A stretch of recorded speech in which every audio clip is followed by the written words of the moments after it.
How you doing there? Welcome back to Babylon Talmud. Today we're studying Daf Kuf, Daf 100 of Masechta BavaMetzia. Friends, Daf Kuf, humongous deal. 100 pages of BavaMetzia. My oh my. It's a milestone, Chaver. I feel like after today we're like over the hump.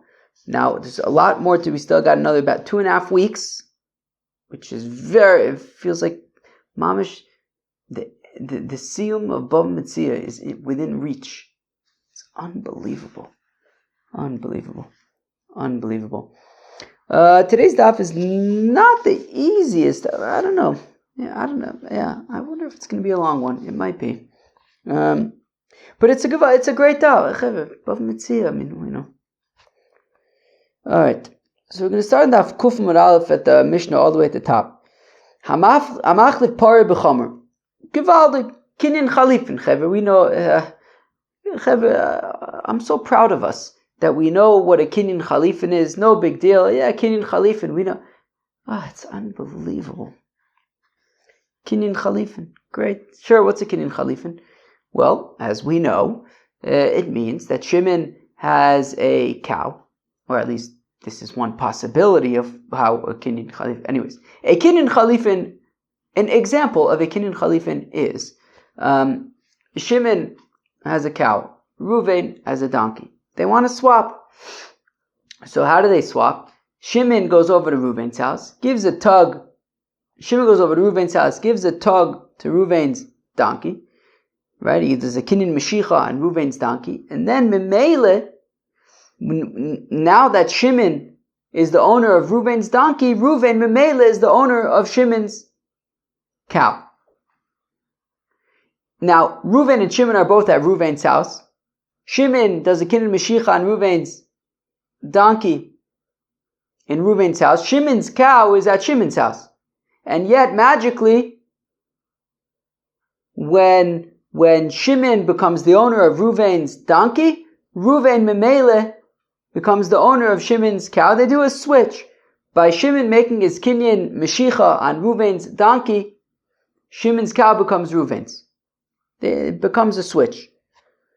So now, machlif pari b'chomer. So if they do this, v'yolda, and then they go back to Shimon's house, and Reuven's now going to take Shimon's cow, which is his now, and it turns out Shimon's cow poshed out a baby. Now there's a baby cow there too. So there's a cow and a baby cow. Ooh, so this is tricky. Because it depends. When was the baby born? Was the baby born before the kinyan or after the kinyan? If his baby was born before the kinyan, so it's Shimon's. If it's born after the kinyan, it's Reuven's. So what do? They were both at Reuven's house at the time of the kinyan. They come back to Shimon's house and now there's a baby. So again, if they do a kinyan chalifin between a donkey and a cow, v'yolda, and then they come back to Shimon's house and Shimon's cow has a baby. V'chein. Or similarly, similarly, if Shimon is selling his shifcha to Reuven, and Reuven pays Shimon for the shifcha, and an evet is nicknamed bekesef. So Reuven pays Shimon for the shifcha, and they go back to Shimon's house to collect her, and she had a baby. So Shimon's claim is, well, the baby, whether it's the baby cow or the baby shifcha, the baby was born before the sale, it's my baby. But Reuven, of course, argues, what are you in mapitom? No, obviously, the baby was born after the sale, it's my baby. Okay, fine. So if it was King Solomon, they would say, cut it in half, right? So so the Pashut, so they divide it. I guess they do cut it in half, or divide up the value. Somehow they each have a claim to it, and they divide it up. Hayulo beis avodim.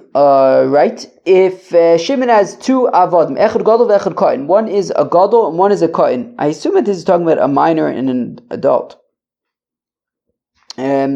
Okay, so Shimon has two avodim, echad gadol ve'echad kohen. One of them is an adult, one of them is a minor. V'chein beis sodis. Similarly, if Shimon has two fields.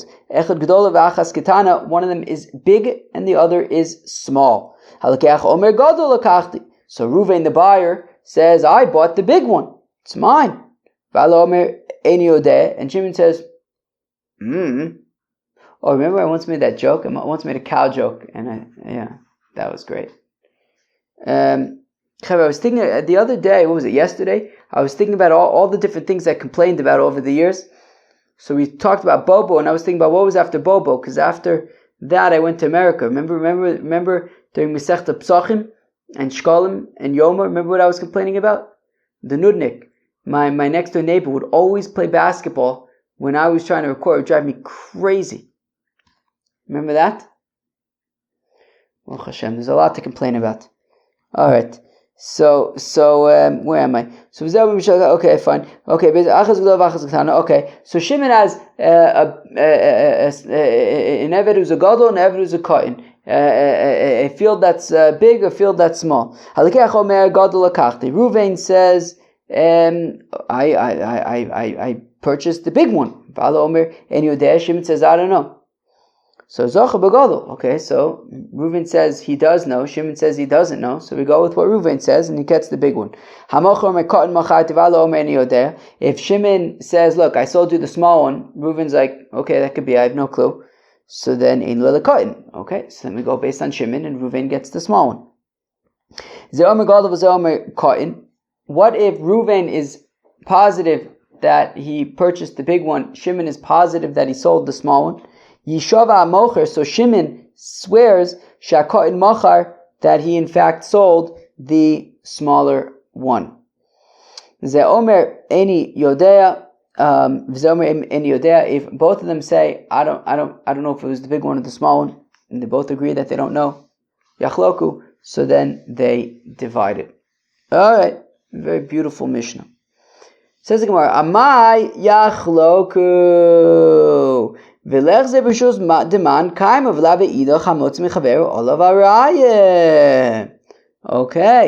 so in the ratio of the Gemara, in the ratio of the Mishnah, excuse me, in the ratio of the Mishnah we had said that if you do a kinyan chalifin, one second, excuse me. So in the ratio of the Mishnah we had said that if you do a kinyan chalifin, for example, on Shimon's cow, okay, Reuven's donkey, Shimon's cow, Shimon gives a tug to Reuven's donkey. Reuven now owns Shimon's cow. They go back to Shimon's house. Turns out the cow had a baby. So we said that. So they split it. But why should they split it?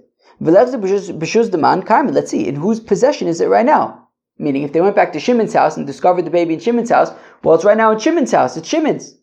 He's got the chazaka. He has it. And therefore, if Reuven wants to take it from Shimon, well, if it's right now in Shimon's house, well then, if Reuven wants to take it away from Shimon, he's got to bring proof. And so long as he doesn't bring proof, it should remain Shimon. So why are we saying split it? Let Shimon keep it until Reuven brings proof. So it says Reb Bar Ovin Omer Shmuel, when it's in the rushes down by the riverside. So it's not in Shimon's house, it's not in Reuven's house, it's in the rushes down by the riverside, so they split it. Fine. Shifcha Nami, the Kam Besimta, we'll say a similar thing by a Shifcha, right? So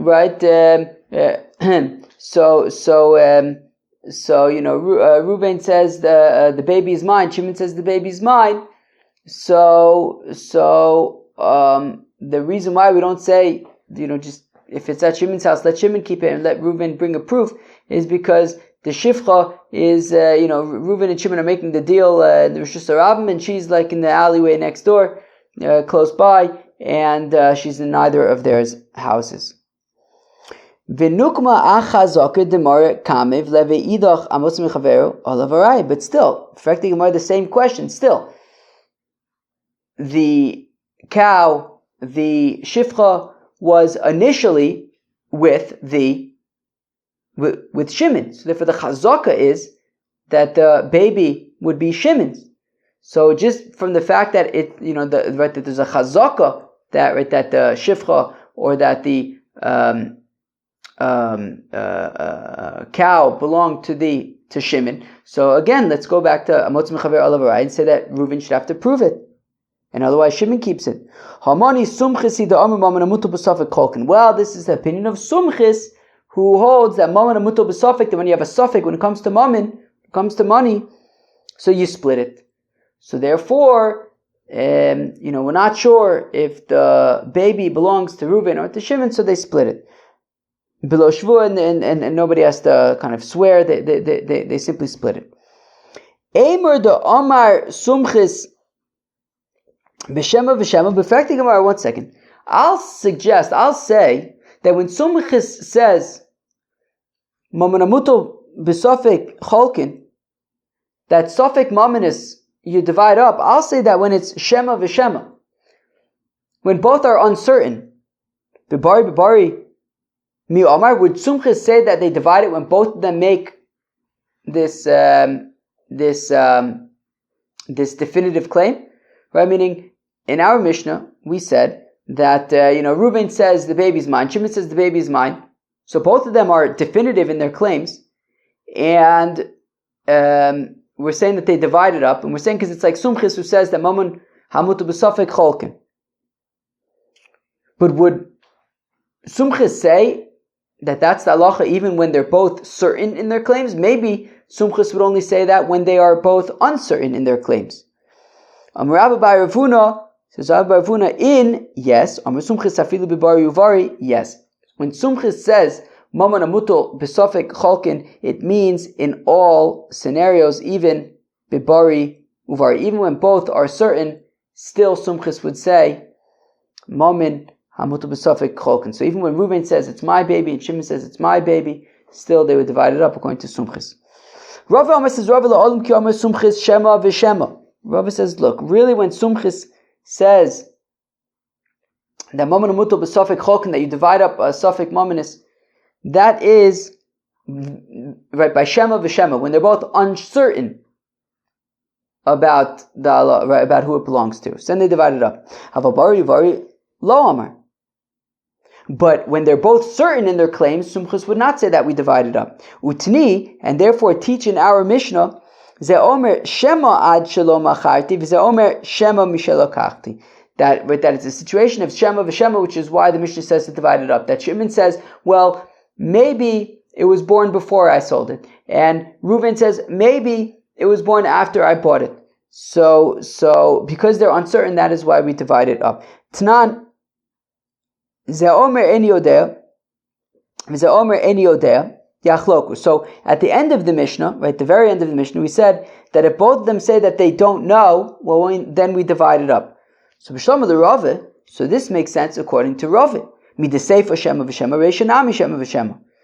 That Rava had explained that the Reisha of the Mishnah with Reuven and Shimon and the baby being born, right, either before or after the Kinyan Chalifin.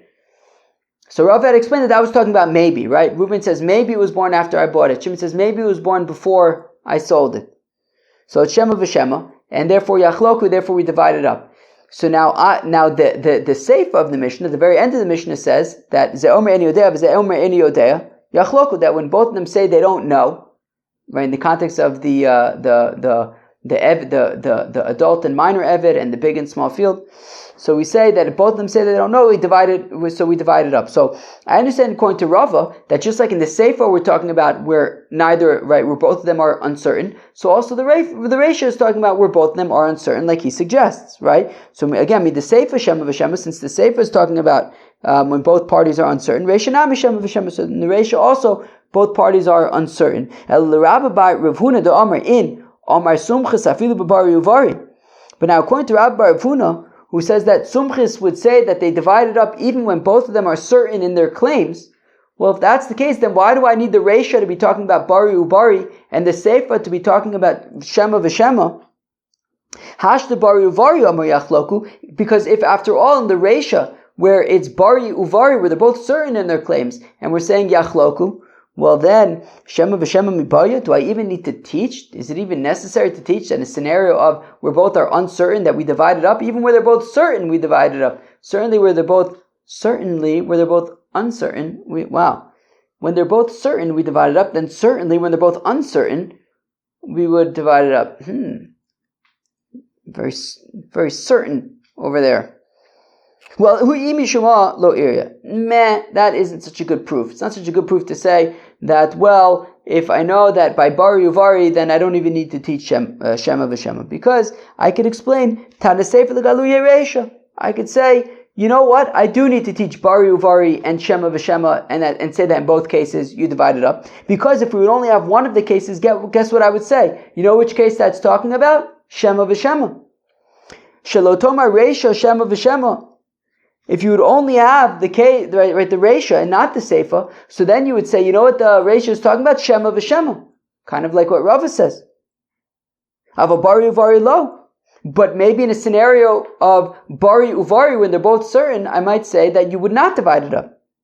So Tana Seifa, so that is why we need both the Reisha and the Seifa, so that you have the Seifa that says explicitly Shema V'Shema, that both of them say, I don't know. So Michlal, that therefore, if the Seifa is talking about Shema V'Shema, you know what the Reisha is talking about? Not Shema V'Shema, the Reisha Bari Uvari V'afilu Achi Achloku, and even so, they would divide it up. Okay, fine. So Rava says that Sumchus would only say Yachloku by Shema U'Shema, Shema V'Shema, whereas Rabbi Bar Huna says that Sumchis would say Yachloku even by Bari Uvari, right? Again, Rava says that Sumchis would only say Yachloku by Shema V'Shema, and Rabbi Bar Huna says that Sumchis would say Yachloku even by Bari Uvari.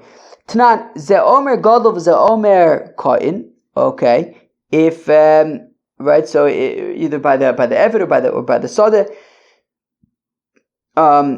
Shimon says, I sold you the small one. Reuben says, I bought the big one.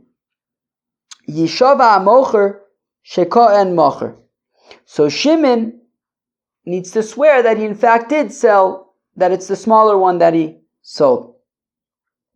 So Bishlam of the Rava, so I understand according to Rava, the Omer Ki Omer Sumchis Shema V'Shema Avabari Uvari Lo. So I understand according to Rava, who says that when Sumchis says Yachloku, that they divide it up, that's only by Shema V'Shema. But in the case of Bari Uvari, such as this, where Shimon says, I sold you the small one, Reuben says, I bought the big one.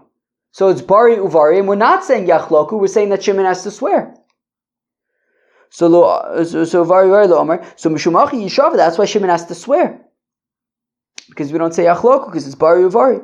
And Rabbi Bar Huna the Omer in Sumchis in Omer Sumchis afilu Bari Uvari, but according to Rabbi Bar Huna, who says that Sumchis would say that they divided up even by Bari Uvari, well then in this case, where Shimon says it's the small one, Reuven says it's the big one, so why does Shimon have to swear? Let's just divide up the difference. So Amay Yishava Mocher Yachloku mi Bailei. Why does Shimon have to swear? They should divide it up. So Mode Sumchis Heicha Deika Shvua de Oraise Kitebeinon Lemeimer Lekamen. Well, Sumchis would admit that where there's a Chiyuv Shvua Mida Oraise, as we're going to explain at the very end of today's daf, that where there's a Chiyuv Shvua de Oraise, so then Sumchis would not say to divide it up. Sumchis would say that you have to swear, and here there's a Chiyuv Shvua Mida Oraise, as we're going to explain at the end of today's daf. Okay, so the Mishnah had said, Ayulo Beis Avodim Echad Gadol ve'Echad Kain v'chulei. Okay, if you had two Avodim, alright, one was Gadol, one was Kain. Okay, so we said that in that case, if Shimon says that he sold the Kain, and Reuven says that he bought the Gadol, so then Shimon has to swear that he in fact sold the Kain. So now the Gemara, this is going to be a shtickle complicated Gemara, but here we go. I feel like my brain is like a little bit, like, I don't know why. I was like not working so good, but, you know, Cheveh, we've learned important, crucial lessons along the way, already dating back to Bava Kama, which is push through the mush. At this point, we can do anything. We can even learn a complicated sugya in BavaMetzia when our brain is not even working. This is how far we've gotten. It's amazing. Has BavaMetzia changed your life? I feel like I keep on asking and nobody's answering. But It probably has, right? I mean, you don't need to answer. People do what they want. The people can do what they want. That's cool with me. Okay, so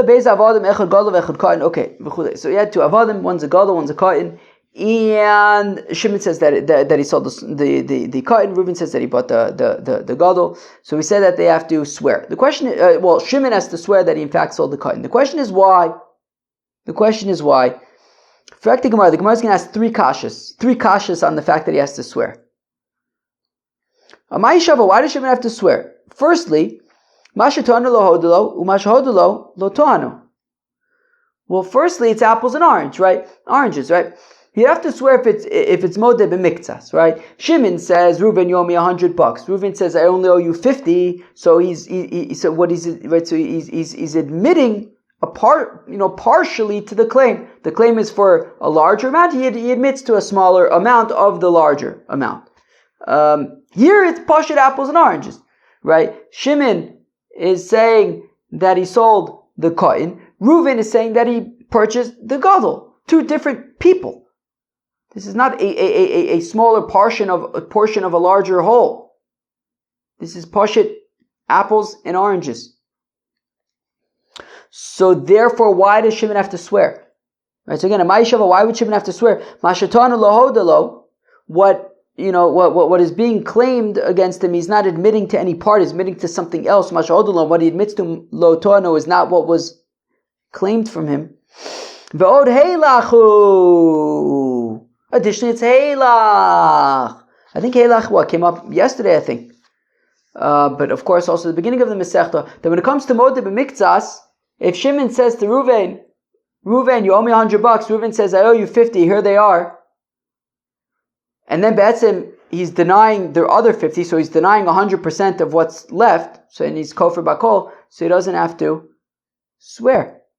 So if this is according to one opinion, so let's say that this is a situation of Heilah, right? Reuven says, I purchased the gadol. Shimon says you purchased the katan. Here, take it.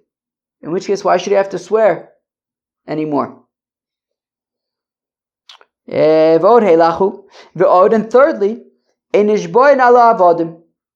thirdly, we don't swear about avadim. We don't swear by karkos, and we don't swear by avadim.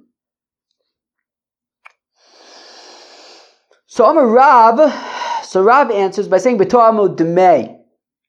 Well, they're not actually talking about avadim. We're talking about the value of avadim, the value of an eved gadol, the value of an eved katan. So therefore, Be'etzem Reuven is claiming a larger value. Shimon is admitting to a lesser value. So therefore, it's modeh b'miktsas, and that's why Shimon has to swear.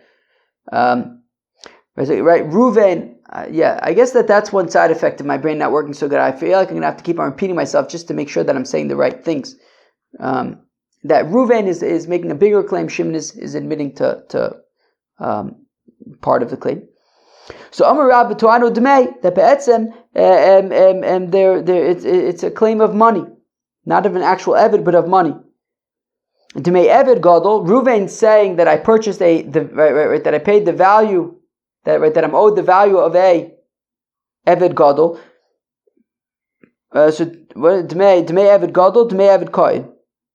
And Shimon says, no, I owe you the value of an eved katan.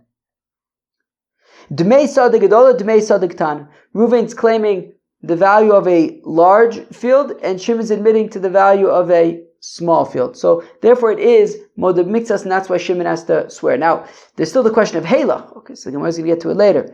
But in terms of avodim, we're talking about the value of an eved, and therefore it's modeh b'miktsas, and it's not actually an eved, so you're not actually swearing about the eved, you're swearing about the money. Fine. Ushmuel Amar. Shmuel says, Betoano ksus eved gadol, ksus eved katan. So Shmuel says that he's not actually talking about an eved, he's talking about clothing. And therefore, it's not a matter of swearing about an eved, he's talking about the clothing, the garments of Reuven's claiming the garment of a eved gadol, and Shimon's admitting to the garment of an eved katan. Omrei sadik gadola, Omrei Sadiktana. Or Ruvain's claiming the sheaves of a large field, and Shimon's admitting to the sheaves of a small field. Alright, fine. Ksus, Mashatano, Lohodolo, Mashaodolo, Lotuano. But still, how does that really help? Meaning, okay, so Shmuel says that we're talking about clothing of an Eved, let's say, right? That's what he said by an Eved. So therefore, Ruvain's claiming the clothing of a Eved Gadol, Shimon is admitting to the clothing of an Eved Katan, but it's still different clothing, so again, it's not Modeh BeMitzas, why should Shimon have to swear? So again, Ksus Mashatano, Lo'odelo, Mashaodelo, Lotuano, it's apples and oranges again. Right? The Ksus of a Gadol versus the Ksus of a Katan, it's different Ksus. Kedamar Papa, it's like a Papa says, B'diyalfe, Ochanami B'diyalfe, okay, whatever, it's blah, blah, blah, blah. That's I'm talking about a garment, like a larger garment that's made up of like smaller garments, and you can like detach part of it, almost like if you could if it's like a square, but it's like made up of like, let's say 2 pieces, so there's like an outer border piece and like an inner filler piece, and you can separate the two, and Ruvain's claiming all of it, Shimon's claiming only, one of the pieces, so therefore it's actually Modeh BeMitzas. Okay. Fine. So now with the Alfei Kasha Leila Rabbi Shaya. But Rabbi Shaya has an important question, which is Midei Ksus Katani, Eved Katani. The problem is that the Mishnah didn't say anything about garments, about Ksus. The Mishnah is talking about an Eved. But the Mishnah talked about an Eved Gadol, an Eved Katan. The Mishnah didn't say anything about garments. So where am I? So Rabbi Shaya Midei Ksus Katani, Eved Katani. He's talking about an Eved. So Elo Amar Rabbi Shaya Kagon Shetanu Eved Bichsuso. So rather says Rabbi Shaya, he's claiming the Eved with his garment. Okay, so the Eved Gadol with his garment, whereas Shimon's admitting to the Eved Katan with his garment. Okay.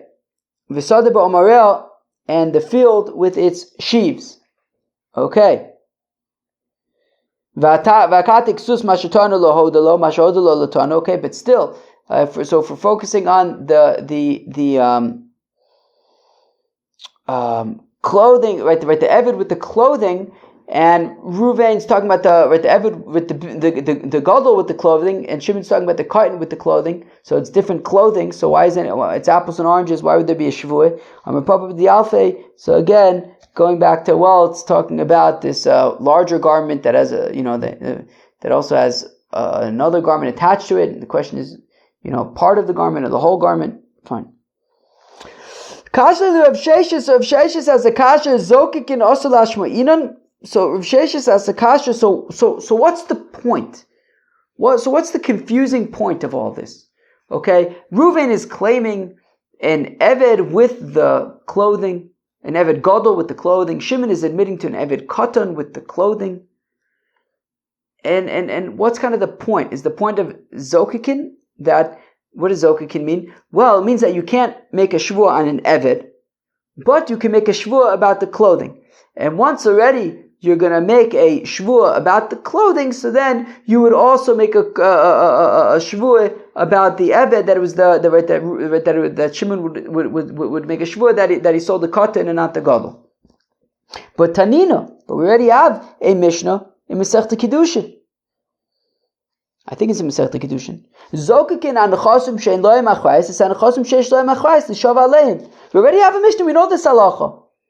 That even though you don't swear about nechasim sheyesh loyim achrayis, but once already you're swearing for nechasim she'ein loyim achrayis, so then that could sort of trigger a shvua for nechasim sheyesh loyim achrayis, and therefore, if you're swearing about the clothing of the Eved, so then you can also swear about the Eved that it was the Katan and not the Gadol. But we already know this. We don't need to learn this from our Mishnah. We have a different Mishnah that already teaches that. When it says Zokin is nechasim she'ein loyim achrayis, it's nechasim sheyesh loyim achrayis. L'shav aleim. So Elo Amar Rav Sheshes, rather says Rav Sheshes, Amani Reb Meiri de Omar Abdo Kimitaltlin Dami. Aha. So says Rav Meir, so says Rav Sheshes that actually our Mishnah is Rav Meir. So when our Mishnah says that Shimon is arguing about an Eved, what? That Shimon is making a shvuah, is swearing about an Eved. Why would Shimon swear about an Eved? I thought you don't swear about Avodim. Well, it's according to Reb Meir, who says that an Eved, Avda ki metaltlin dami, that an Eved is like metaltlin, and therefore you would swear about an Eved. Okay? Ve'akati, okay, but still, mashatano lo hodelo, mashodelo lo toano. But still, but okay, fine. So we could say that our Mishnah is like Reb Meir, that you would swear about an Eved. Okay, so Ruvain says, you sold me the Eved Gadol. Shimon says, no, I sold you the Eved Kohen. So we're saying that, okay, so you could swear about an Eved in principle, fine. So we're saying that Shimon has to swear that he in fact sold the Eved Kohen. The question is, but we get back to the question, but it's not Modeh b'Miktsas, they're two different people. So, right, Modeh b'Miktsas is when you admit part of the whole. Here, these are two, is apples and oranges, two separate. Right, you have an Eved Gadol and an Eved Kohen. They're two separate individuals. So why would there be a chiyuv shvuah? Well, because the Tana of our Mishnah holds like Rabban Gamliel. The Tanan that we learned in the Mishnah, To'anochitim b'hoda sorim, Potter. That if Shimon, in a different scenario, we have a guy named Shimon says to the guy named Ruvain. So Shimon says to Ruvain, you owe me wheat. And Ruvain says, nah, I owe you barley. So now, one second, is there noise? One second. No, I think the noise is manageable. Okay, so if a guy named Shimon says to the guy named Ruvain, you owe me wheat, and he says, no, I owe you barley. Now the thing is, wheat is more expensive than barley. So in a certain sense, it's Modeh b'Miktsas, in that Shimon is making a more expensive claim and Reuven is admitting to a less expensive claim, but at the same time, it's apples and oranges because Shimon's claiming wheat, Reuven's admitting to barley. So, if Shimon claims wheat and Reuven admits to barley, Potter, so the Tanakama says that that this would not be a situation of Modeh b'Miktsas because it's apples and oranges, it's wheat and barley.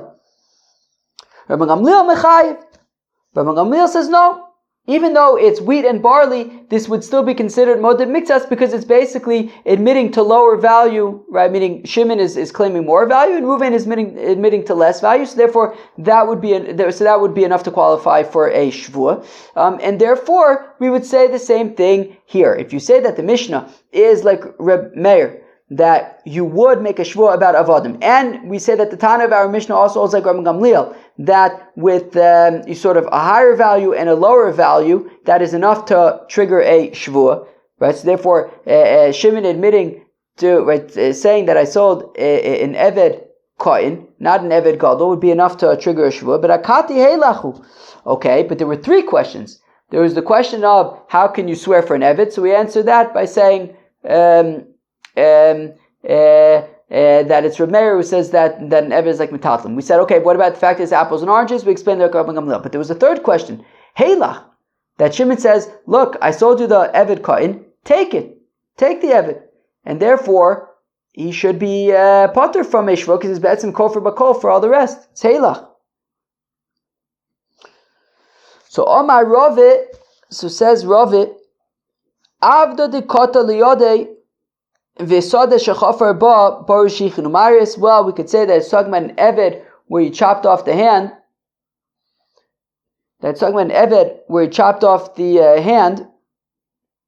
It's talking about an Eved where you chopped off the hand, and therefore, Reuven doesn't want it, right? Meaning, right? Shimon, I guess if the Eved is chopped off handed, so then it's not really a scenario where Shimon can just give it to Reuven because Reuven wants it. Eved with his hand. Or if it's talking about a field, when Shimon admits to a smaller field, it's talking about a field that he had dug pits, vaults, and ditches, I think. And therefore, right, it's not a scenario where you could say Heilach. Okay, fine. Okay, but going back to Reb Meir, is that really true? Does Reb Meir really say that avodim are like metaltlin, that avodim are not like karka? Where am I? But we have learned the opposite from Rav Meir. Where did we see this initially? Bava Kama, Daf Tzadi Hey. The Tanan that we learned in the Mishnah, Gazel behema v'izkina. If somebody steals a animal and it becomes old, it's less valuable now. Avodim v'izkinu, or avodim and they became old, again less valuable now. Mishalim k'shasak zela, so the thief needs to pay the initial value, the more expensive value, like at the time of the theft. Rav Meir Omer ba'avodim omer lo harishal chalefanecha. Whereas Rav Meir says, look, when it comes to the eved, you just give it. The thief just gives it back. Why? Well, because an eved is like karka, and karka ain't an exelis. Karka cannot be stolen, so an eved also can't be stolen, which means the whole time it still belongs to the victim, right? If Reuven stole the eved from Shimon, so if avodim are considered like karka, so you can't, right? Karka and exelis, you can't actually steal karka, you can't actually steal an eved. So Reuven steals the eved from Shimon. The whole time it still belongs to Shimon, and therefore when it gets old, it's Shimon's eved that gets old. So therefore, from the fact that Reb Meir says that you just give back the eved, it's because Reb Meir says that an eved is like karka, and karka ain't an exelis, and therefore it belongs to Shimon the whole time. He just gives it back to Shimon, even though it's gotten older. So initially we want to say that according to Reb Meir, avodim are like metaltalin, and therefore you could swear. But we see from here that avodim is like karka. So halo kasha, this isn't actually a problem. K'demachlif Rabbi Bar Avua, it's like Rabbi Bar Avua flips it around, Vatani, and teaches Reb Meir Omer Mishalim K'shas Hagzela, that it's Reb Meir who Taka says Mishalim K'shas Hagzela, because avodim are like metaltalin, and therefore they can be stolen, therefore Mishalim K'shas Hagzela, and that's also why you would swear about them. V'chacham Omer lo ba'avodim harei shelcha lefanecha, whereas the Chachamim are the ones who say that, right, that Reuven would just give back the eved, even though it's aged, give back the eved to Shimon. Elamimai desaver Reb Meir makshinon karka leeved. Ma eved nishboyin av karka nishboyin. Duma a eved hu de nishboyin aval karka lo. So of course we're saying that Reb Meir is saying that avodim are like metaltalin, are treated like metaltalin, therefore you could swear for avodim. And now the Gemara wants to assume that, and Reb Meir would go one step further and say that actually just like by avodim are like metaltalin, and therefore you could swear for avodim. So then you would also swear by karkos, by karka. So again, why would we say to Savar Reb Meir that Reb Meir holds makshin and karka eved, that we compare karka property to an eved? Ma eved nishboyin, that just like you swear for an eved, because Reb Meir would say that we treat avodim like metaltalin. Av karka nishboyin, and therefore if you could swear for an eved, you can therefore we'll extend that to karka and say you could swear for karka as well. Dilma a eved u de nishboyin. Maybe Reb Meir says that you swear for avodim aval akarka lo, but not for karka. Reb Meir would say that you wouldn't swear on karka. Lo, don't say that. I'm sorry, lo sagadatik, don't say that. The Tana, because we're in the Bryce, hamach lepar b'chomer. Okay, somebody who swaps a cow and a donkey, v'yolda, and then the cow gives birth. Or if somebody sells a shifcha and she gives birth, so then Shimon claims that the birth was before the sale and it's his. Reuven says it's after the sale, it's his. I'm sorry, right? So if one of them says that, right, that it gave birth when it was mine, and the other one is quiet, so the one who makes the claim gets it. If both of them say that they don't know at what point the baby was born and who it belongs to, so they divide it up. If each one makes the claim that it was born when it was theirs, so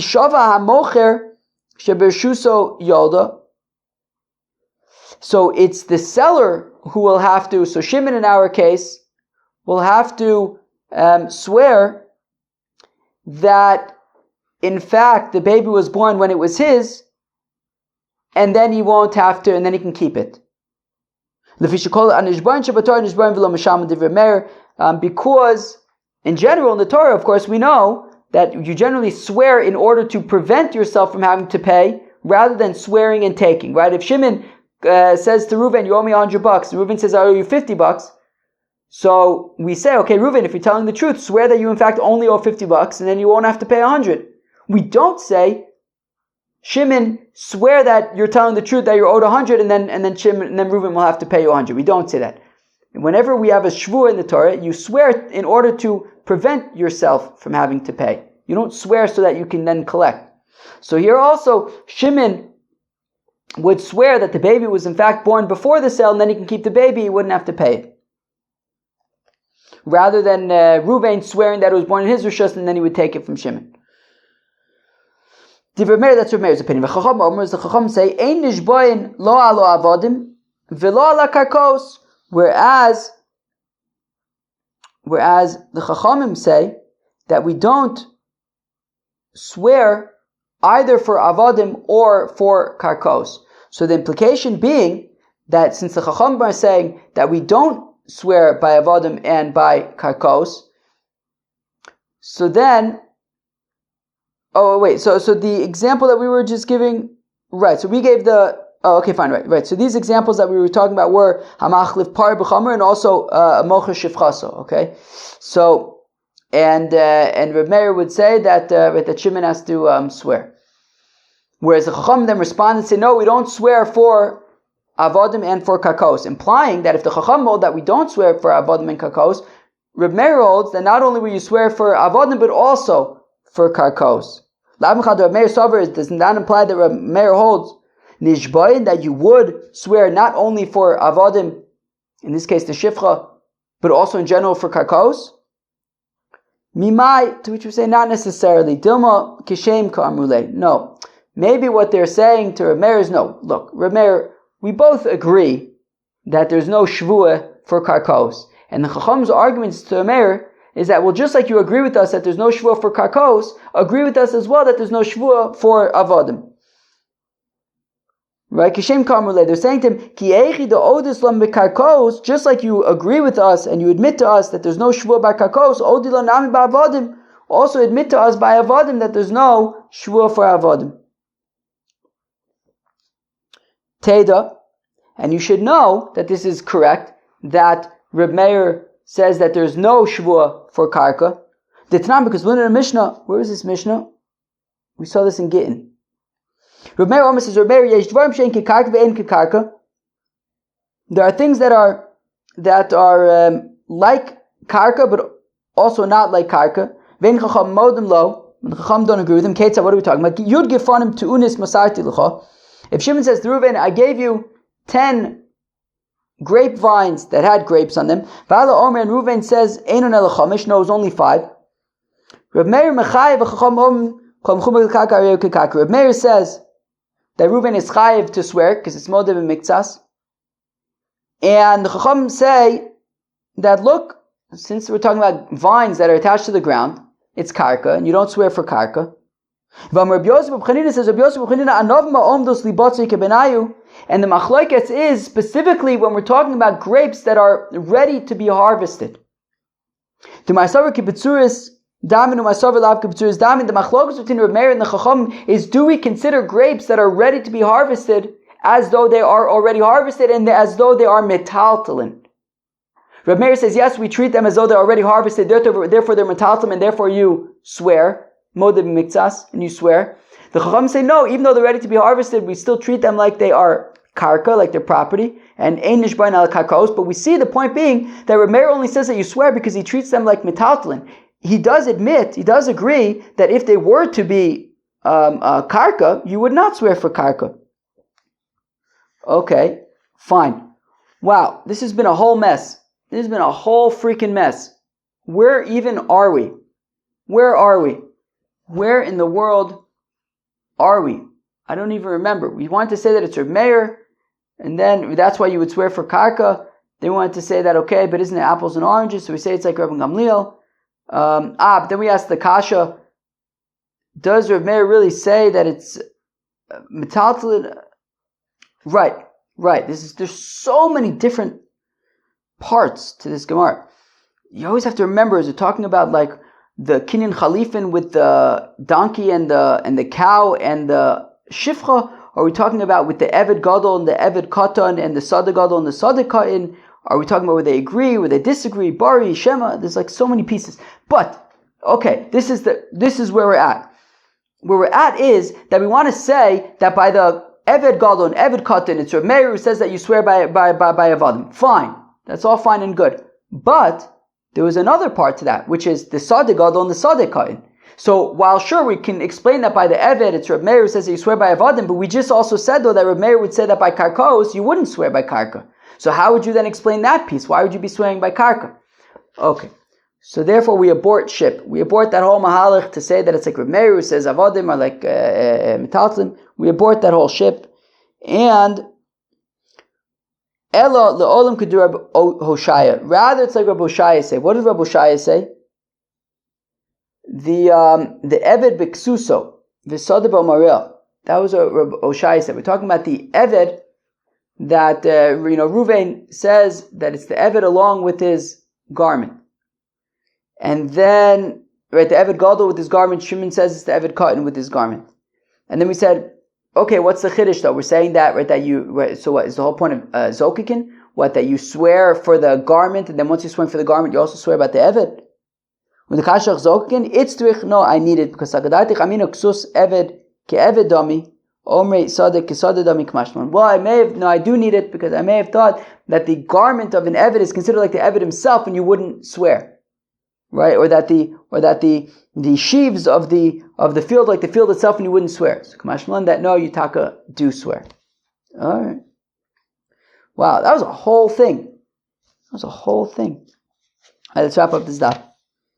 We had said in the Brisa that we just quoted a few minutes ago by the chomer and the pareh and the shifcha, and we said.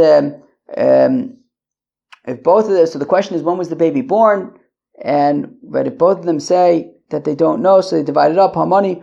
Who is this like Sumchisi? Sumchis Cholkin, who says that when we're unsure about money, so we divide it up. Ema Seifa, but at the Seifa we say Zeomer Beshusiv Zeomer Beshusi Yishava Amochasha Beshuso Yoda. But we say in the Seifa that if Ruvain says that it was born after the sale, Shimon says it was born before the sale, so then Shimon has to swear that it was in fact born before the sale. So, Uliraba by Ravuna Damar in Amar Sumchis Afilu Bari Vari Amayi Shava Mocher Yachloku Mibaya. So, but according to Rabbi Ravuna, who says that Sumchis would even say by Bari Uvari, such as a case like this. Reuven says it was born after the sale. Shimon says it was born before the sale. So Sumchis would say divide it up. Why are we saying that Shimon has to swear? Well, Moda Sumchis secha deika shvu d'oraisa udikata liyada kiderava. Well, Sumchis would admit that where there's a chiyuv shvu d'oraisa, so you wouldn't divide it up. What's a chiyuv shvu d'oraisa? Well, if you have, let's say a shifcha, and the shifcha gave birth, which means that she was pregnant, so be'etzem, Reuven is claiming that he purchased a shifcha, a pregnant shifcha, so a shifcha and a baby, and Shimon is being moed mitzvahs. He's saying, you purchased a shifcha, you did not purchase a baby. So therefore, mida oraisa, there's a chiyuv shvuah for moed mitzvahs, and therefore you wouldn't divide it up. And in terms of halach, it's like Rav who said that the hand was cut off, and therefore he couldn't actually give it to Reuven, because Reuven didn't want it right now with the cut off hand. So that is why we would say to swear and not to divide it up, even according to Rabbi Barafuna. Well, that was not such an easy daf. Well, okay, I guess it's befitting for a milestone daf like daf kuf of Masechta BavaMetzia. That means from now on we are over the kuf hump. We are on the final stretch of Masechta BavaMetzia. We still have plenty to do. We still have 2 more prakim to do, but it's the final stretch of BavaMetzia. Holy cow! Today was not such an easy daf. But anyways, we talked about this Sumchis' opinion, which we had seen from, I don't know, maybe where was the first place we saw it? I don't even remember, maybe like Gittin or something. I don't know. Let's see. Mamona Muto B'Sav. Where did we first see Mamona Muto? Let's see. Beis Le'el. I don't know. We've seen this before. But anyways, there's a machlokes about the Sumchas say this only by Shema v'Shema or maybe by Bari Uvari. Rav Bar Avuna said he even says by Bari Uvari. Rava said Dafka by Shema v'Shema. And then we got into just very like layered kind of sugya with like a bunch of layers about do you swear by Avadim? What about Halach? What about motiv mixas, apples and oranges? So we kind of got into that. We saw the opinion of Rav Meir who says that the Avadim are like metaltalin. But then we run into trouble because even Rav Meir says you could swear by Avadim, but by Karkos he would say that you can't swear. Anyways, that was Daf Kuf, Daf 100 Mesechta BavaMetzia. Hope you enjoy. Peace out.